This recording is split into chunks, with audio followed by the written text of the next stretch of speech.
Ladies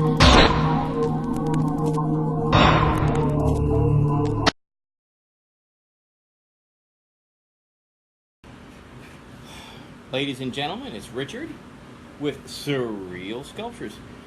We're going to start doing a few things. I need to kind of verify a few things with the client, and I'll be hopefully getting some information back. Color Skin Pale. I went ahead and used the lightest pale, what do you call? It's called Coral. And it's about as light a flesh color as you can get without going darn near white. If you know, so let me know if that these are basically the ones that are on my pieces. Hopefully you can see this. I'm going to go ahead. I'm not going to color correct this video. So sometimes I lighten it up because it gets too rich. So this is the color. Hopefully you're seeing of this piece, which is going to be kind of a very, very, very light pale. In fact, this is the paint I'm using right here. It is coral, and it's a very. How can I show you this color? Light is not my friend, so let me do it this way. That's not going to help either, is it? Well, let me see how I'm going to do this here. This is a little more flat. Maybe I get lucky. But this is a flat. Spin around, see what happens. Nothing. It's too much light. I'll be buggered. There. Oh, it's not so bad. So anyway, this is the light pale. Very pale flesh color, which I think looks pretty awesome. It's like a gal who's very, very light Caucasian, and so I'm going to stick with that color unless you tell me otherwise. If you want to go lighter, I can go lighter if you want, but it's going to look really like vampire white if that's what you want. That's cool. Color hood black, not a problem. I was going to do it a glossy black if you want, so it'll look like a glossy leather or glossy rubber, or would you rather have it weathered black? That means it won't have so much shine. Some of it will be kind of roughened. And it's your call. Either one looks good, whatever your preference. Gag color is red, that's fine. Gag color, strap color is black. I'm going off your paperwork right here. Old post black. Now what I've done with the post is it's a really dark brown, embellished with, let's try this again here. Embellished with black and light brown around the edges. Now if you can live with this, which looks, very much like dark wood. If you can live with this, awesome. If you want it black, I can just spray paint it solid black with no embellishments. There's not much you can do with solid black. That's the problem. If it's solid black, what are you going to do? What are you going to highlight it with? But it's a wooden post, so I think what I've done looks really good. But if you have an issue with that, I can go solid black as well. Old post. Bruised, cane strip. We talked about that before. I'm going to show you some stuff in a minute. Dirt, grime, and weathered, none. Okay. Nipples lactating. Oh yeah. Okay. So we're gonna fool with that later. So what I've done is show you some really cool things here.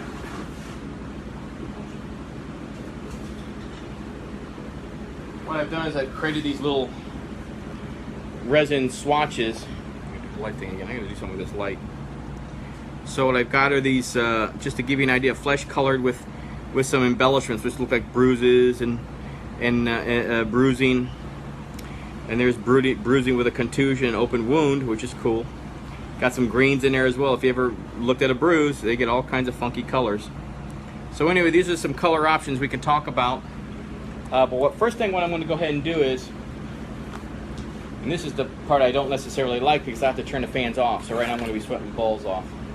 I'm going to do what's called break up. And what you do with break up, and you can't really do this with an airbrush, you find a color, like this is light pale, okay? What you do is you find a color that's close to it, maybe a little darker. And what this is, it's a powder. It's pastel powder. So I make this myself. If I can show this? I guess not. There really is no way, is there? Ooh, yeah, and some falls out. There's the way to do it. Okay. Anywho, this is pastel powder, and what you do is you use a brush and you apply it very lightly to the skin, and what it does is if you look at your own skin, it's not really solid flesh. It's actually got a little bit of pinks mixed in with darks, mixed in with maybe a few stray freckles and all the rest. That's called breaking up. It looks really cool. It gives it a very realistic look, and the way we do that is is you get a brush. It has to be kind of a fluffy brush. Let me name this down a little bit. You get kind of a fluffy brush like this. It's a really poofy brush. Poofy brush? It's more like a mascara brush. And you take a little bit of the pastel powder, and you put it in that in a little dish deal, because you don't want to go too heavy with this. You got to go really light.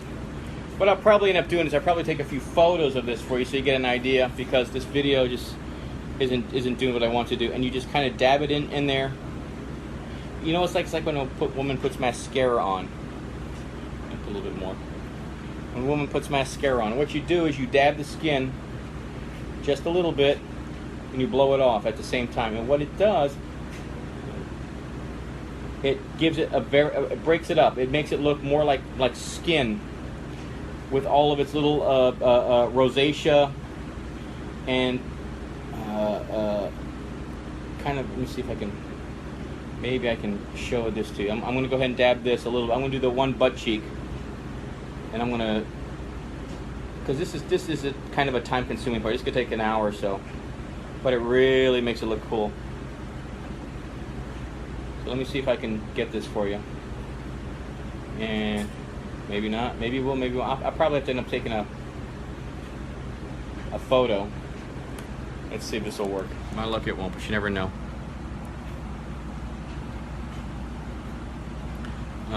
Sorta, kinda, sorta. But what it does is that's the cheek right there. It's so light. These lights are too strong.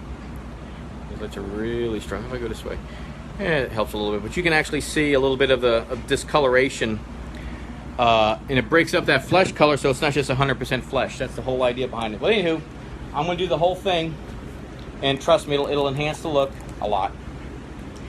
Give me some feedback on the colors I kind of stated for you in a previous video. This process is going to take a little while, and you have to be very careful, because pastels, they tend to go where they want to go, and I don't necessarily want it on every darn thing. And if you notice on pastels, when I start doing the bruising, you have greens, you have your purples, and you got all these different off colors, even blue. Bruising has a little bit of blue too, and it depends how. Now, like I said, I want to be really clear on the kind of bruising you want before I start applying these pastels. Once they're on, it's hard to take them off. I just got to spray paint the whole thing all over again. So I want to be really careful. Anywho, this is Richard, and we'll talk again. See ya. Okay, folks, this is about as good a light as this light's just too strong in here. When I look at it with my normal eye, it looks awesome. When I look at it to the camera, it looks kind of washed out. But anyway, this is how it looks when you break something up with the pastels. As you can see, it gives a little more of a fleshy look. How flesh looks with the way skin is discolored. Anyway, I'm going to go ahead, and what you do now is you lock it in. You go ahead and put some crystal clear on there, locks it in, and then we're going to go ahead and use the same procedure. Excuse me. And then we do all the creases, and we use a kind of a brown to get that effect. Anyway, this is Richard. Talk to you later. Okay, this is Richard again. I think I might have found a good light to show this to you. Let me know how if this is coming in clear. The breaking up process. This light is really close to how I see it, and it really does give it more of a realistic look on the flesh. And we're not done yet. We got a lot of stuff to do, but we're kicking. All right, man. Adios. Hello again, this is Richard with Surreal Sculptures. What we're adding now is we've already added the breaking down of the skin to make it look, kind of like freckly with a little bit of reddish and so on. Add a couple coats of crystal clear, and then we're going to go ahead and embellish all the creases. See all the creases? In the rear end, and the knees, in the back, and the folds in the back, folds under the arms, the wrists, a little bit of little love handles going on there, the stomach, abdomen, around the breasts, and so on. This is what we're doing is to give it more dimension on the feet and so on. Get the soles of the feet, get them a little darker, and this is how you give it. This is how you kind of make it pop. And your piece is coming alive, ladies and gentlemen. A little way. Well, we're getting there. We're about maybe a little more than halfway through. We got some things to do yet. It's a slow process. I gotta let that set for a little bit. Put a couple coats of crystal clear. Let that sit for a while. And what's next? I'll wait for your responses on the colors I mentioned earlier regarding the brace and a few other things. Always like to do this in increments before I start slapping paint on. Right now with this, after I do my crystal, we're gonna let this sit for a while. Then we start doing the bruising, and that's I want to be real clear on the locations of the bruising and so on, because if I mess it up, I gotta do this all over again. I really would rather not do that all over again. So what I'll probably do is I'll probably take a few photos of this and Photoshop in pieces around the knees and the buttocks and the breasts and all that stuff, so you get a better idea of the final piece. It won't be exact, but it'll be really close. I've actually got a way where I can do it in Photoshop and I can mimic it really close in how it's really going to be. So anyway, get back to you. See ya.